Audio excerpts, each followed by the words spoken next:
Halo, selamat datang di Virtual Classroom Ayuvi Purnawardhani. Oke, guys, hari ini saya punya topik yang sangat menarik ya. Jadi ini adalah sesi tanya jawab. Waktu itu si Mark Zuckerberg lagi ada di Roma dan dia selaku pendiri Facebook ya, teman-teman tentunya udah pada tahu gitu ya. Dia menjawab pertanyaan soal apa sih ciri atau karakteristik atau kualitas dari seorang pengusaha yang sukses. Nah, dia menyimpulkan ada 3 hal bagaimana cara menjadi seorang pengusaha yang sukses. Nah, yang pertama apa? Ciri khas yang pertama adalah pengusaha itu harus memiliki visi yang spesifik dan yang jelas. Jadi, pada intinya adalah kalau kita ingin membuat sesuatu, maka sesuatu itu harus kita tahu seperti apa dan bagaimana juga dampaknya kepada orang-orang di sekitar kita. Jadi sesuatu yang besar itu pastinya bisa memberikan dampak yang bermanfaat atau dampak yang bagus juga buat orang di sekitarnya. Nah, jadi jangan sampai ada yang berpikiran bahwa udahlah, yuk bikin aja dulu, nanti dipikirkan nanti gimana value-nya, gimana dampaknya, itu apa kata nanti. Itu satu kemunduran ya teman-teman ya. Jadi banyak banget pengusaha yang merasa bahwa nekat dulu aja itu atau semangat dulu aja lebih penting gitu ya, tanpa memikirkan bagaimana strateginya atau sebenarnya tujuannya tuh mau ngapain sih gitu. Jadi pada intinya adalah tujuannya harus jelas. Kenapa kamu bikin produk atau jasa seperti itu, kenapa kamu bikin usaha seperti itu, dan sebenarnya apa sih manfaatnya. Oke, sip. Yang kedua adalah menurut Zuckerberg juga, pengusaha itu harus dikelilingi oleh orang-orang yang sukses dan juga termotivasi gitu. Jadi maksud di sini adalah bukan hanya sekedar orang-orang yang sukses dan termotivasi, artinya orang-orang yang sudah terkenal gitu, atau orang-orang yang sudah berbakat dan orang yang sudah hebat. Bukan cuma itu ya teman-teman ya. Tapi di sini adalah orang-orang yang bisa menggantikan atau menutupi kekosongan dari suatu hal yang kita mungkin tidak bisa kerjakan gitu. Karena artinya bisnis itu tuh tidak bisa dikerjakan oleh seorang diri gitu.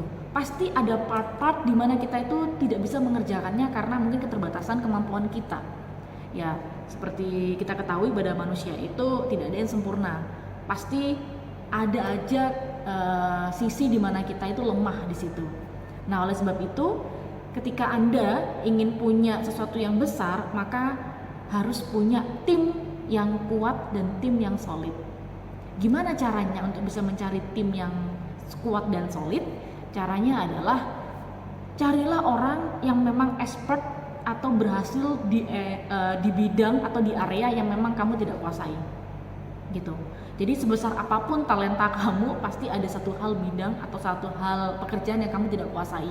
Nah, hal itu serahkanlah kepada mereka, biarkan mereka yang mengerjakan. Begitu teman-teman, karena itu menurut saya juga bisa hemat waktu juga gitu ya, hemat waktu, tenaga, biaya gitu ya. Karena namanya bisnis itu kan selalu dikejar-kejar oleh waktu, timing gitu ya, ada momentumnya, sehingga kalau kita itu hanya berkutat ke satu hal yang itu kita tidak bisa, tidak mengerti dan harus belajar dari awal banget, maka mungkin kecepatan bisnis kita akan sangat lambat. Oke, itu yang kedua. Dan ini yang terakhir, yang mungkin teman-teman sudah sering mendengar, dan bahkan ini pun bukan cuma untuk seorang pengusaha aja ya, semua kalangan menurut saya ini harus punya jiwa seperti ini, yaitu jiwa gigih dalam bekerja gitu. Jadi tidak ada kesuksesan itu yang hanya bisa tercapai dalam waktu 1 malam. Sukses itu butuh waktu yang sangat lama, panjang, tenaga yang sangat besar, usaha yang sangat besar juga gitu ya, dan mental yang sangat kuat seperti baja. Karena orang sukses itu adalah orang yang menolak untuk gagal meskipun di depan banyak halangan rintangan yang menghadang. Oke. Nah, itu teman-teman 3 ciri pengusaha yang sukses ala Mark Zuckerberg. Mungkin dari 3 hal itu kita dapat terinspirasi atau mungkin kita dapat mencontoh gitu ya. Kalau kita tidak bisa mencontoh ketiga-tiganya, salah satu dari itu kita mulai belajar untuk mempelajari dan menghayati, biar kita bisa menjadi salah satu dari orang-orang yang sukses tersebut. Oke, terima kasih banyak. teman-teman, dan semoga kedepannya kita ketemu lagi di topik-topik yang menarik, dan semoga topik ini bermanfaat buat kalian semua. Terima kasih, bye.